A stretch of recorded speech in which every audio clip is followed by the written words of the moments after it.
নমস্কার বন্ধুরা, আমার চ্যানেলের পক্ষ থেকে সবাইকে অনেক অনেক ভালোবাসা জানিয়ে শুরু করছি আজকের রেসিপি। আজকে তৈরি করব আমি এই যে দেখতে পাচ্ছেন এখানে টেংরি আছে, টেংরির একটা মুখরোচক রেসিপি। তো একঘেয়ে স্যুপ না খেয়ে এই মাঝে মধ্যে এভাবে বানিয়ে খেলেও ভালো লাগবে। তো রেসিপিটি প্রথম থেকে শেষ পর্যন্ত দেখুন আর প্লিজ চ্যানেলটা সাবস্ক্রাইব করুন। তো প্রথমে আমি এই টেংরিগুলোকে দেখুন ছোটো ছোটো করে দোকান থেকে যেভাবে কেটে দেয় সেভাবে কেটে নিয়েছি, এটা ধুয়ে পরিষ্কার করে নিয়েছি। প্রথমে এটাকে একটা প্রেশার কুকারে সেদ্ধ করে নেব। আমি দিয়ে দিচ্ছি একটা প্রেশার কুকারের মধ্যে।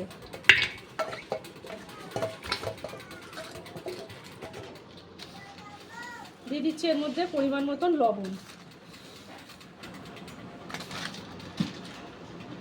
হলুদ গুঁড়ো,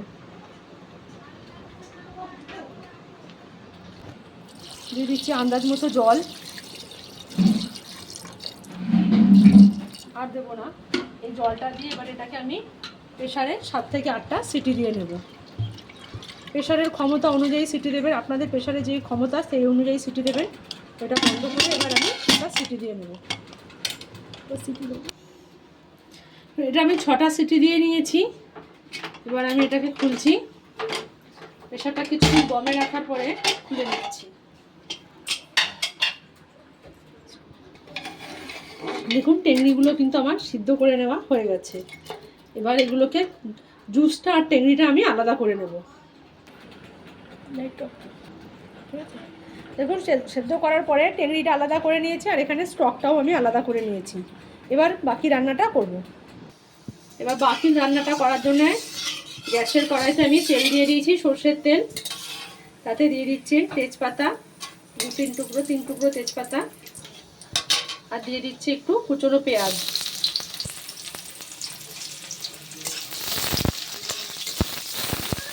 এবার পেঁয়াজটা একটু হালকা বাদামি করে ভেজে নেব। পেঁয়াজটা বাদামি করে ভেজে নিয়েছি। এবার এর মধ্যে দিয়ে দেবো কেটে রাখা টমেটো। আমি এখানে 2টো বড় সাইজের টমেটো নিয়েছি, সেটাকেই দিয়ে দিচ্ছি। এবার টমেটোটাও কিছুক্ষণ সময় পেঁয়াজের সাথে ভেজে নেব। আর এই টমেটো ভাজার সময় দিয়ে দেবো এর মধ্যে 1 চামচ লবণ। আগে থেকেও কিন্তু লবণ দিয়েই সেদ্ধ করা আছে, তাহলে আন্দাজ মতন কিন্তু দেবেন। এবার এই নুন দিয়ে পেঁয়াজ আর টমেটো একটু সময় ভালোভাবে ভেজে নেব, যতক্ষণ না টমেটোগুলো গলে যাচ্ছে। এবার দেখুন টমেটোটা কিন্তু খুব সুন্দর পেঁয়াজের সাথে একদম গলে গেছে। দেখুন একটা টমেটো কিন্তু গোটা নেই, সব টমেটো খুব নরম হয়ে গেছে, একদম গলে গেছে। একটু খুন্তি দিয়ে এভাবে নেড়ে নিচ্ছি। এবার এর মধ্যে দিয়ে দেবো একটু বাটা মশলা। এখানে বেটে নিয়েছি পেঁয়াজ, রসুন আর কয়েকটা শুকনো লঙ্কা একসাথে বেটে নিয়েছি। সেই বাটা মশলাটা এবার এর মধ্যে দিয়ে দিচ্ছি।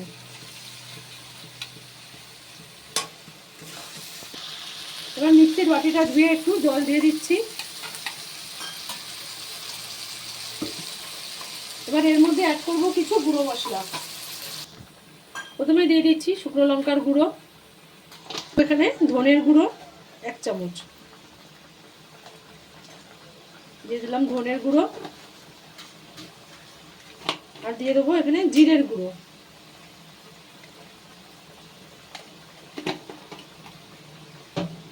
আর দেবো হলুদের গুঁড়ো। লবণ কিন্তু আগেই দেওয়া আছে, আর এখানে লবণ দেবো না, দিয়ে দিচ্ছি হলুদ গুঁড়ো। এবার এই সব দিয়ে খুব ভালো করে মিশিয়ে নেব। মশলাগুলো আগে খুব ভালো করে মিশিয়ে একটু কষে নেব। দেখুন গুঁড়ো মশলা দিয়ে কিন্তু মশলার সাথে খুব ভালো করে 2-3 মিনিট আমি এখানে কষে নিয়েছি। মশলার জলও কিন্তু শুকিয়ে গেছে দেখতে। এবার অল্প অল্প তেল ছাড়তেও শুরু করছে। এই অবস্থায় দিয়ে দেবো আমি এই যে আগে থেকে সেদ্ধ করে রাখা টেংরি। এবার সব দিয়ে মশলার সাথে খুব ভালো করে কষাবো।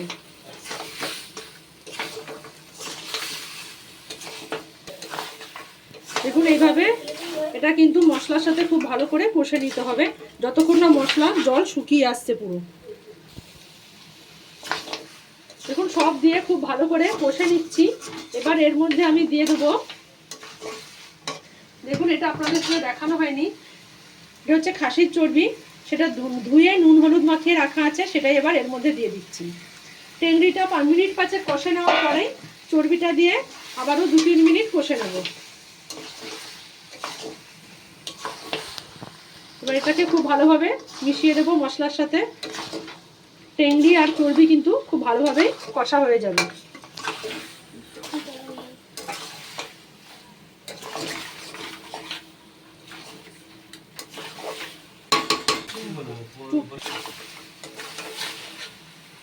দেখুন সব দিয়ে কিন্তু কষে নিয়েছি, চর্বিগুলো দেখুন এবার ছেড়ে ছেড়ে বড় বড় হয়ে যাচ্ছে। এই দেখুন এগুলো দিয়ে কিন্তু কষা হয়ে গেছে। একটু কিন্তু চর্বি না কষালে ভালো লাগে না, আর প্রথম থেকে যদি কষান তাহলে কিন্তু গলে যাবে। তাই যখন কষা হয়ে আসবে ঠিক 3-4 মিনিট বাকি থাকবে সেই অবস্থায় দিয়ে দেবেন। দিয়ে এই যে 4-5 মিনিটের মধ্যেই, মানে 3 থেকে 4 মিনিট এই সময়ের মধ্যেই কষে নেবেন। আমার এটা কষানো হয়ে গেছে। এবার এর মধ্যে আমি দিয়ে দেবো আগে থেকে যে টেংরি স্টকটা আমি আলাদা করে রেখেছি সেটা দিয়ে দিচ্ছি। আমি মাটনের স্টকটা, যে টেংরিটা সেদ্ধ করে স্টকটা আলাদা করে রেখেছিলাম, যেটা আপনাদের বলা হয়নি, এটা কিন্তু আমি ছেঁকে নিয়েছিলাম। আপনারাও কিন্তু যখন করবেন একটা ছেঁকনির সাহায্যে ছেঁকে নেবেন।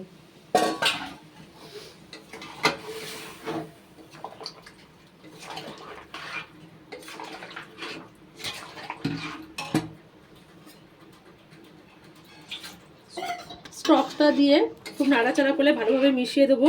এখানে কিন্তু আমি জল দেব না, যতটা স্টক ছিল সেই স্টকটাই দিয়েছি, কোনো জলের ব্যবহার করব না। যদি আপনারা একটু ঝোলের পরিমাণ বেশি করতে চান তাহলে সেদ্ধ করার সময় জলটা বেশি করে দিয়ে দেবেন। এখানে আমি কোনো এক্সট্রা জল দেব না। দেবেন সব ভালোভাবে মিশিয়ে এবার ঢাকা দিয়ে দেবো। আচ্ছা, আপনারা চাইলে কিন্তু এর মধ্যে আলুও দিতে পারেন, আমি কিন্তু এখানে আলু দিইনি। যেভাবে মাংসের মধ্যে আলু দেয় সেভাবে আলু কেটে ভেজে এর সঙ্গে করতে পারেন, না আমি দিইনি। এবার এটাকে আমি ঢাকা দিয়ে দেবো ফোটার জন্য। একটা থালা দিয়ে ঢাকা দিয়ে দিচ্ছি। কিছুক্ষণ পর ঢাকাটা খুলছি। এবার এটা ফুটছে সুন্দরভাবে, চারিদিক থেকে কিন্তু ফুটে গেছে। এই অবস্থায় গ্যাসের আগুনটা মিডিয়াম করে আরও 5 মিনিট থালা চাপা দিয়ে রান্না করব। সবটা ভালো করে নেড়ে দিয়েছি।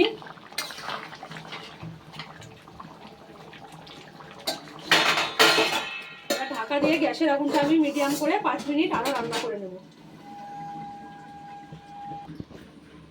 5 মিনিট পর আমি ঢাকনাটা খুলছি।